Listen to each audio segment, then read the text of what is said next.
બરાબર ને? પછી એમ પૂછે કે આમાં ડિફરન્સ કેટલો છે? ડિફરન્સ એટલે 2 પદ શોધીને એની બાદબાકી તમારે કરવાની. જો ત્રિકોણની 3 બાજુઓ 12 સેમી, 35 સેમી, 37 અંતઃવૃત્તની ત્રિજ્યા. હવે આની અંદર છે ને તમારે સૌથી પહેલા તો એક કામ કરવાનું. 12 છે, 12 નો વર્ગ કરો, કેટલા થાય? પછી કેટલા છે? 35.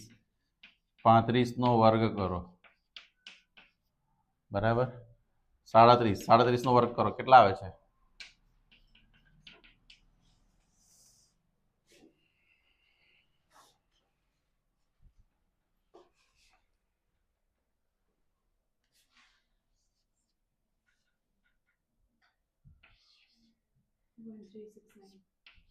13. હા બરાબર છે. 13.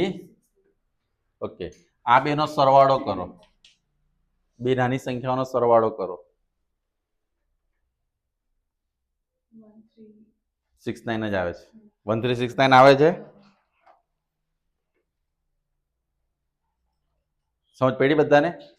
આવું જ્યારે અંતઃવૃત્તની ત્રિજ્યા કે ને એટલે શું કરવાનું? આપેલી 3 સંખ્યાનો પહેલા વર્ગ કરવાનો, ચેક કરવાનું કે શું આ કાટકોણ ત્રિકોણનું સર્જન કરે, એટલે કાટકોણ ત્રિકોણ બને છે. તો કેવી રીતે ખબર પડે? 2 ના વર્ગનો સરવાળો ત્રીજા બરાબર થાય એટલે આ કાટકોણ ત્રિકોણ છે. અને આ જે મોટી બાજુ છે એ કર્ણ છે. એ શું છે? ને બાકીની 2 બાજુઓ બરાબર છે. હવે અંતઃવૃત્તની ત્રિજ્યાનું સૂત્ર તમે શીખા કે નહીં શીખા? વર્તુળમાં શીખા જશો. અંતઃવૃત્તની ત્રિજ્યા બોલો. જવાબ 5 છે. જવાબ 5 છે આનો. બોલો, છે ને? તમે સૂત્ર નહીં શીખ્યા તો બને જ નહીં ને. અંતઃવૃત્તની સ્થિતિ એનું સૂત્ર શું છે? આ જે 2 કાટખૂણો બનાવતી બાજુ હોય ને, હું આને A કહીશ, આને B કહીશ, ને આને શું કહીશ? C કહીશ. તો આપણે શું લેવાનું? A + B - C/2. આ 2 શું હોય? કાટખૂણો અથવા 2 નાની બાજુઓ. કાટખૂણો બનાવતી 2 બાજુનો સરવાળો માઇનસ કર્ણ ભાગ્યા 2. તો 12 + 35 - 37/2.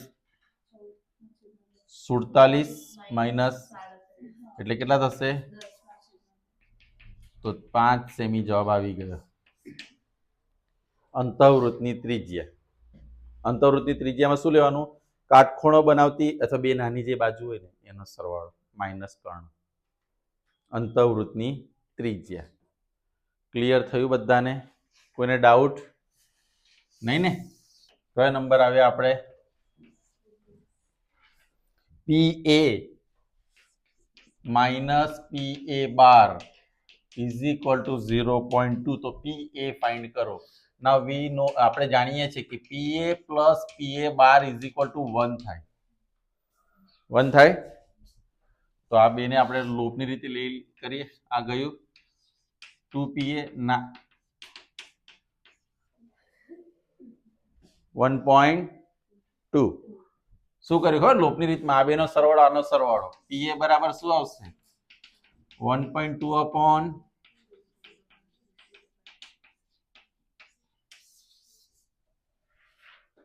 0.6. પણ અમને અંદર પૂછ્યું શું છે? PA બાર કે PA? PA જ પૂછ્યું છે.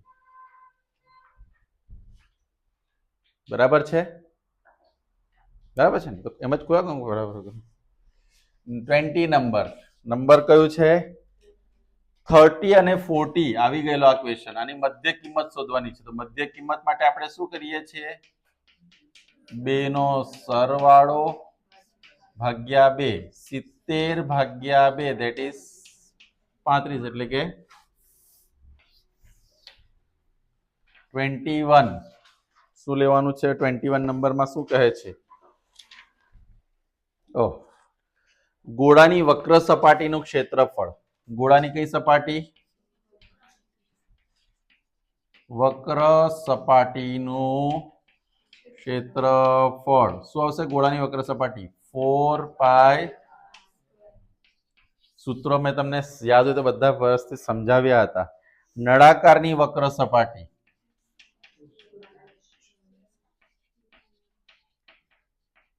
જો હવે આની અંદર છે ને તમને લાસ્ટમાં એટલું યાદ રાખજો, આપ બતાવી દઉં પછી કહી દઉં છું. 23 આર ત્રિજ્યાવાળી વર્તુળની એલ લંબાઈવાળી ચાપ દ્વારા બનતા વૃત્તાંશનું ક્ષેત્રફળ.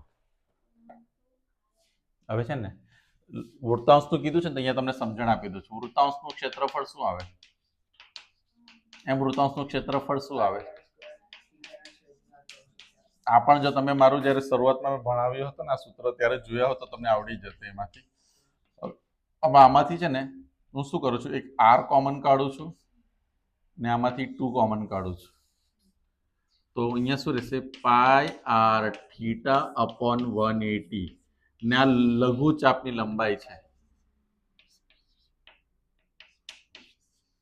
તો 1/2 LR આ સૂત્ર આવે. અંદર આપ્યું છે એવા ઓપ્શનમાં આપ્યું છે ને. આ સૂત્ર કઈ રીતે બન્યું ખબર પડી?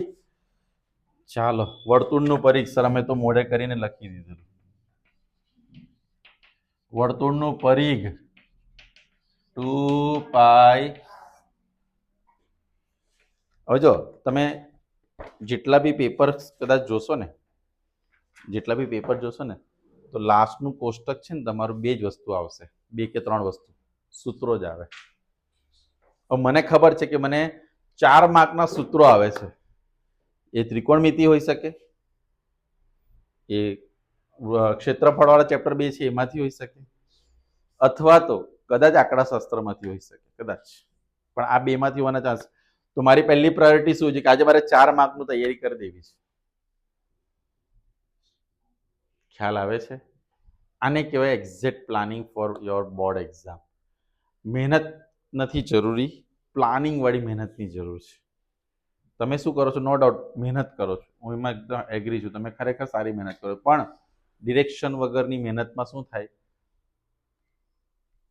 પેલું તેલ ધાણીનો પેલો બળદ હોય ને આમ ગોલ ગોલ ફર્યા કરે આખી જિંદગી. ત્યાં જગ્યા તો એટલું ડિસ્ટન્સ કાપ, કેટલી મહેનત કરે. સેમ તમારી સાથે થઈ રહ્યું છે, પણ આપણે એવું નથી કરવાનું. આને કીધે પ્લાન કરવાનું છે. અહીંયા કરાવવામાં આવેલી એક ખાલી જગ્યાઓ, એક સવાલ તમારે જોવાનો, સોલ્વ કરવાનો, બરાબર છે? એવા સેમ ક્વેશ્ચન સોલ્વ કરવાના. બીજો સેમ સોલ્વ કરવાનો, ત્રીજો સેમ સોલ્વ કરવાનો, ચોથો સેમ કરવાના. એમ કરતા 24 ક્વેશ્ચનમાં જો તમે ખાલી એવરેજ 3 કરશો તો 72 ક્વેશ્ચન થઈ જશે ને રિવિઝન કેટલું બધું ફર્સ્ટ ક્લાસ થશે. પછી આ દાખલા તમને નહીં આવડે એવું બનશે. હવે સપોઝ અહીંયા હું આવ્યો એટલે મારે અટકી જવાનું. અહીંયા શું કરવાનું? પહેલા બધા સૂત્રો મારે આજની તારીખમાં આના મોડે કરવાના. That's it. આ સૂત્રો કેવી રીતે બન્યા છે એનો આપણે આખું છે જ તમારી પાસે અવેલેબલ. એમાં જોજો કે સરે કઈ રીતે સૂત્રો બનાવ્યા છે. જેમ કે આ તમને જુઓ, આ પણ પેલામાં અમે સમજણ આપી છે. ખ્યાલ આવે છે? અને એ લોકો શું કરશે? સિમ્પલ નહીં આપશે, આવી રીતે જ આપશે તમને.